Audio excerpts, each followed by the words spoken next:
Lecture du prophète Isaïe. Vous tous qui êtes altérés, venez vers les eaux, même si vous n'avez pas d'argent, venez et achetez et mangez. Venez acheter sans argent, sans rien payer, du vin et du lait. Pourquoi dépenser votre argent pour ce qui n'est pas du pain, le fruit de vos peines pour ce qui ne rassasie pas? Écoutez-moi et vous mangerez de bonnes choses, vous vous délecterez de mets savoureux. Prêtez l'oreille et venez à moi, écoutez et votre âme vivra. Je conclurai avec vous une alliance éternelle, faites des faveurs assurées à David. Cherchez le Seigneur pendant qu'on peut le trouver, invoquez-le pendant qu'il est proche. Que le méchant abandonne sa voie et l'homme inique ses pensées. Qu'il revienne au Seigneur, qui aura pitié de lui, à notre Dieu riche en pardon. Que mes pensées ne sont pas vos pensées, vos voix ne sont pas mes voix, oracle du Seigneur. Autant les cieux sont élevés au-dessus de la terre, autant mes voix sont élevées au-dessus de vos voix et mes pensées au-dessus de vos pensées.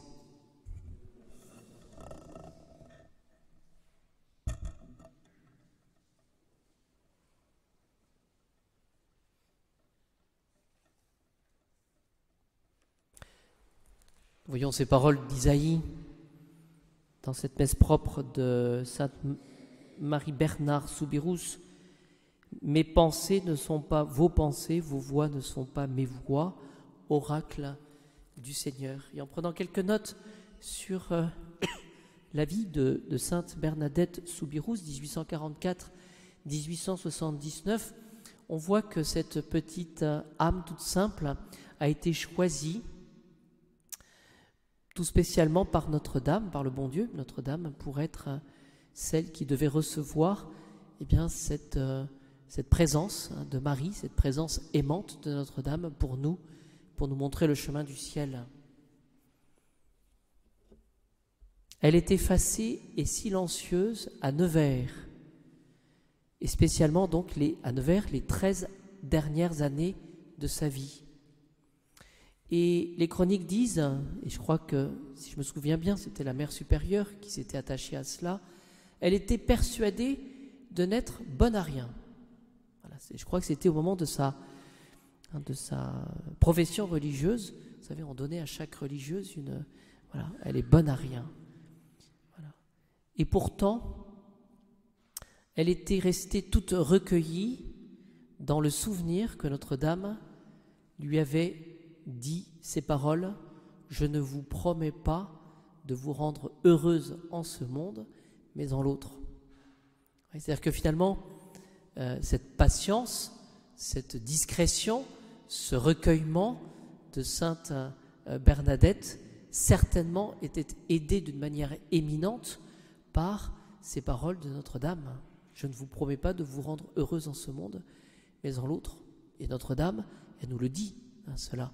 C'est-à-dire que finalement, certainement que cela nous aide à porter un regard différent sur les épreuves de la vie, sur les difficultés que nous pouvons rencontrer.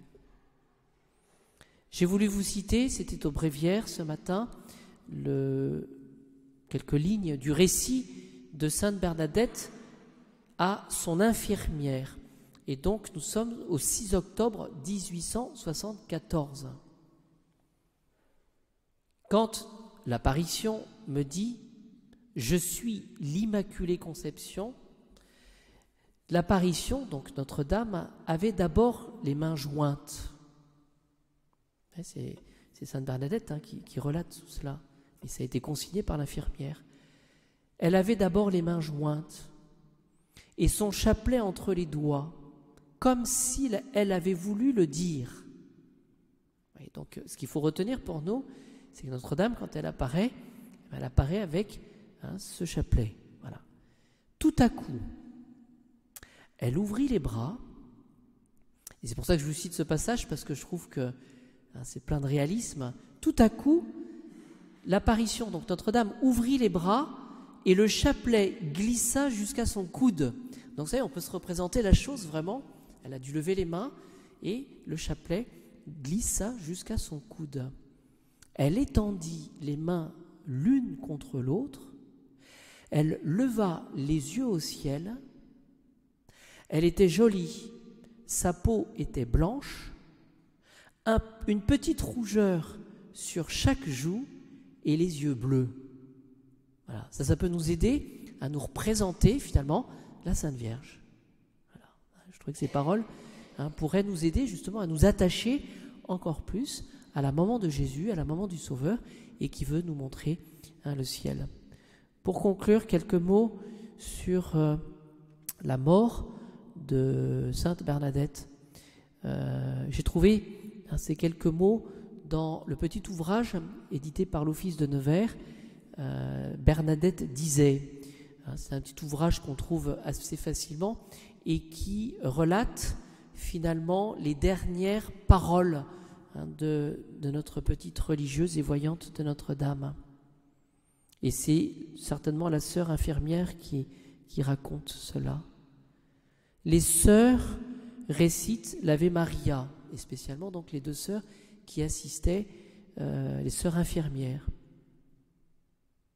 Aux paroles Sainte Marie, Mère de Dieu, donc de l'Ave Maria, et c'est là où la sœur infirmière précise, avec humilité profonde, donc elle se faisait toute petite, et une confiance filiale, elle avait vu la Sainte Vierge, en Marie Immaculée. Sainte Bernadette a prononcé ces paroles, Sainte Marie, Mère de Dieu, priez pour moi, pauvre pécheresse. C'est-à-dire qu'elle a repris les paroles de l'Ave Maria, mais en se les appliquant à elle-même, priez pour moi, pauvre pécheresse. On voyait cette proximité, cette union avec Notre-Dame. Et ce que Sainte Bernadette a fait juste avant de boire un petit peu, parce qu'elle avait soif, eh bien, elle a fait, nous dit la sœur infirmière, un beau signe de croix, bien lentement, et nous pouvons l'imaginer spécialement comme Notre-Dame le lui avait appris. Je ne sais pas si vous vous souvenez, mais Notre-Dame avait fait un cours de catéchisme lors d'une apparition à Sainte Bernadette pour lui apprendre à bien faire le signe de la croix. Voilà. Donc autant de petites choses, vous voyez, qui peuvent nous aider dans cette dévotion finalement à Notre-Dame. Et nous savons bien évidemment que Sainte Bernadette, elle est au ciel. Donc ce sont des petites choses que nous aussi, nous pouvons faire certainement pour gagner ce ciel et rester tout près de Notre-Dame.